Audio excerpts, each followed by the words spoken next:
Baiklah, mari kita bicarakan tentang penyuapan. Itu buruk, oke? Benar-benar buruk. Penyuapan adalah salah satu masalah paling serius yang dapat dihadapi oleh bisnis manapun. Ini bukan hanya tentang uang yang berpindah tangan secara diam-diam, tetapi juga tentang integritas dan reputasi perusahaan. Dan ini bukan hanya tentang kesepakatan rahasia yang curang. Ini merusak persaingan yang adil dan mengikis kepercayaan. Ketika kepercayaan hilang, hubungan bisnis menjadi rapuh dan sulit untuk dipulihkan. Ini bisa berdampak negatif pada semua aspek operasi bisnis. Bagi bisnis, terutama di industri konstruksi, sangat penting untuk memiliki sistem yang mencegah hal-hal buruk ini. Industri konstruksi seringkali melibatkan proyek besar dengan banyak pemangku kepentingan, sehingga risiko penyuapan bisa lebih tinggi. Tanpa sistem yang tepat, perusahaan bisa menghadapi masalah hukum dan kehilangan proyek penting. Perkenalkan Sistem Manajemen Anti Penyuapan, atau SMAP. Sistem ini dirancang untuk membantu perusahaan mengidentifikasi, mencegah, dan menangani penyuapan dengan cara yang efektif dan efisien. Ini bukan hanya akronim yang keren untuk mengesankan rekan bisnis Anda. SMAP adalah alat yang kuat yang dapat membantu perusahaan Anda tetap bersih dan beroperasi dengan integritas tinggi. Ini menunjukkan komitmen perusahaan terhadap etika dan transparansi. Ini adalah kerangka kerja yang vital untuk menjaga perusahaan Anda tetap pada jalur yang benar. Dengan SMAP, Anda dapat memastikan bahwa semua karyawan memahami pentingnya menghindari penyuapan dan tahu bagaimana melaporkan insiden yang mencurigakan. Anggap saja seperti ini. SMAP itu seperti memakai helm di lokasi konstruksi. Helm melindungi pekerja dari cedera, sementara SMAP melindungi perusahaan dari risiko penyuapan. Tentu, mungkin tampak merepotkan pada awalnya, tetapi dapat menyelamatkan Anda dari masalah besar di kemudian hari.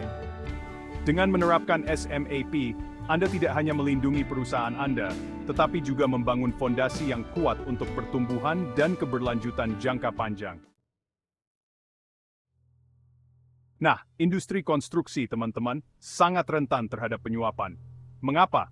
Coba pikirkan. Proyek besar, banyak uang, tenggat waktu yang ketat, dan banyak orang yang suka mengambil jalan pintas. Ini adalah resep untuk bencana. Satu suap kecil di sini, sedikit suap di sana, dan boom, Anda akan mendatangkan bencana-bencana. Kita semua pernah mendengar cerita horor, jembatan runtuh, bangunan runtuh, pekerja terluka, dan seringkali penyuapan adalah akar dari semuanya. Ini membahayakan keselamatan, meningkatkan biaya, dan merusak ke industri. Jadi, bagaimana Anda mengatur SMAP? Anda tidak bisa begitu saja menyatukannya dan berharap yang terbaik. Anda membutuhkan rencana, peta jalan, daftar periksa. Daftar periksa ini, teman-teman, adalah panduan Anda untuk membangun fondasi yang kuat untuk SMAP Anda. Ini seperti resep untuk memanggang kue.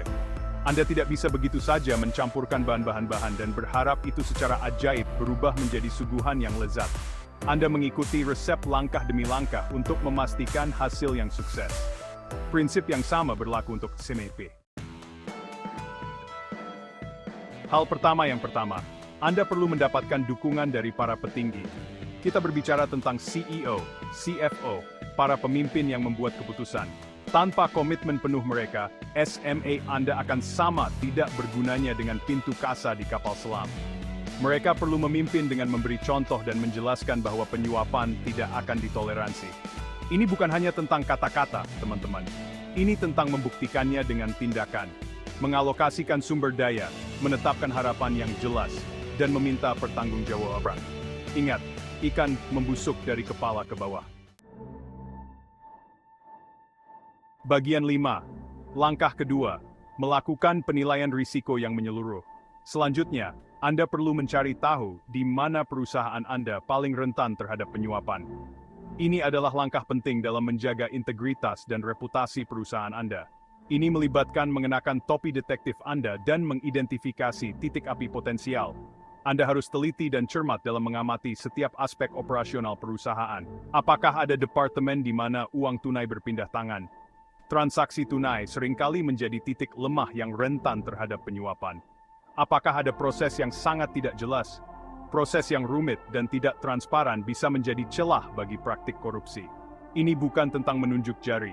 Ini adalah tentang bekerja sama sebagai tim untuk mengidentifikasi, dan mengatasi risiko. Ini tentang bersikap proaktif dan mengatasi potensi masalah sebelum berubah menjadi skandal besar. Dengan pendekatan yang tepat, Anda bisa mencegah masalah sebelum terjadi. Anggap saja seperti pemeriksaan di dokter. Pemeriksaan rutin membantu mendeteksi masalah kesehatan sejak dini. Lebih baik mengetahui masalah sejak dini daripada menunggu sampai menjadi kebakaran besar. Dengan demikian, Anda bisa mengambil tindakan pencegahan yang diperlukan untuk menjaga kesehatan perusahaan Anda. Dengan penilaian risiko yang menyeluruh, Anda tidak hanya melindungi perusahaan dari ancaman, tetapi juga menciptakan lingkungan kerja yang lebih aman dan transparan. Ini adalah investasi jangka panjang yang akan membuahkan hasil dalam bentuk kepercayaan dan keberlanjutan bisnis. Bagian 6. Langkah ketiga. Menyusun kebijakan anti penyuapan yang kuat. Setelah Anda mengetahui di mana letak risikonya, saatnya untuk menetapkan aturan. Ini adalah langkah penting dalam memastikan bahwa organisasi Anda terlindungi dari praktik penyuapan yang merugikan. Dan dengan aturan, maksud saya, kebijakan anti penyuapan yang jelas, ringkas, dan komprehensif. Kebijakan ini harus mencakup semua aspek yang relevan dan memberikan panduan yang jelas bagi semua karyawan. Dokumen ini seharusnya tidak menyisakan ruang untuk interpretasi. Setiap bagian harus ditulis dengan bahasa yang mudah dipahami dan tidak ambigu. Itu harus menjelaskan dengan tepat apa yang dimaksud dengan penyuapan, apa konsekuensinya, dan apa yang harus dilakukan jika Anda mencurigai ada sesuatu yang mencurigakan sedang terjadi.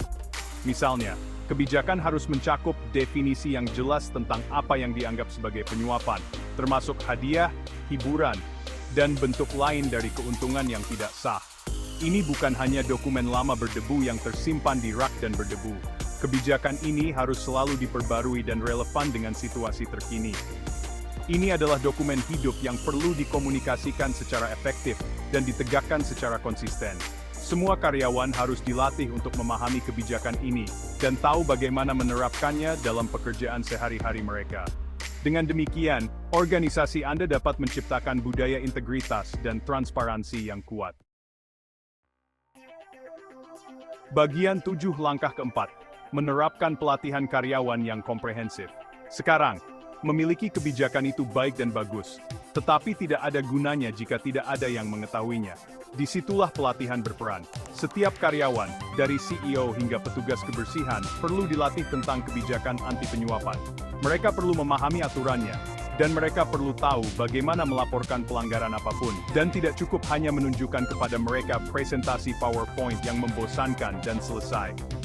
Pelatihan harus menarik, interaktif, dan disesuaikan dengan dan tanggung jawab spesifik setiap karyawan. Bagian 8, langkah kelima, membangun mekanisme pelaporan dan pemantauan yang efektif. Terakhir, Anda memerlukan cara bagi orang-orang untuk melaporkan penyuapan tanpa takut akan pembalasan. Ini berarti menyiapkan saluran pelaporan rahasia, seperti hotline atau platform online, di mana karyawan dapat melaporkan aktivitas yang mencurigakan secara anonim. Tetapi tidak cukup hanya memiliki saluran ini. Anda perlu memastikannya benar-benar efektif. Itu berarti menanggapi laporan dengan cepat, menyelidikinya secara menyeluruh, dan mengambil tindakan disipliner yang tepat bila perlu. Bagian 9, fondasi untuk SMAP yang kuat. Pentingnya daftar periksa awal. Jadi begitulah teman-teman, 5 langkah penting untuk memulai SMAP Anda. Sekarang, ini hanyalah daftar periksa awal, titik awal. Membangun SMAP yang benar-benar efektif adalah proses berkelanjutan yang membutuhkan kewaspadaan dan adaptasi yang konstan. Tetapi dengan mengikuti langkah-langkah ini, Anda akan berada di jalur yang benar untuk menciptakan budaya etika dan kepatuhan dalam organisasi Anda. Dan itu teman-teman, baik untuk bisnis. Bagian 10, mencari panduan lebih lanjut, SMAP Guide, dan sumber daya lainnya. Sekarang, saya tahu apa yang Anda pikirkan, John. Ini semua terdengar bagus, tetapi di mana saya harus mulai? Jangan khawatir, Anda tidak perlu menemukan kembali roda. Ada banyak sumber daya yang tersedia untuk membantu Anda, seperti SMAP Guide. Anggap saja seperti buku masak untuk membangun SMA. Ini memiliki semua bahan yang Anda butuhkan, bersama dengan perangkat temisiwo, untuk manvetel melalui prosesnya. Bagian 11, Kesimpulan, memupuk budaya etika dan kepatuhan. Sebagai kesimpulan teman-teman, membangun SMAP yang kuat bukanlah acara satu kali. Ini adalah perjalanan, maraton, pencarian tanpa akhir untuk menciptakan budaya di mana penyuapan tidak hanya tidak disukai, tetapi tidak terpikirkan. Ini tentang melakukan hal yang benar, bahkan ketika tidak ada yang melihat. Karena pada akhirnya, integritas itu tak ternilai harganya. Damas, ini sesuatu layak untuk dibangun.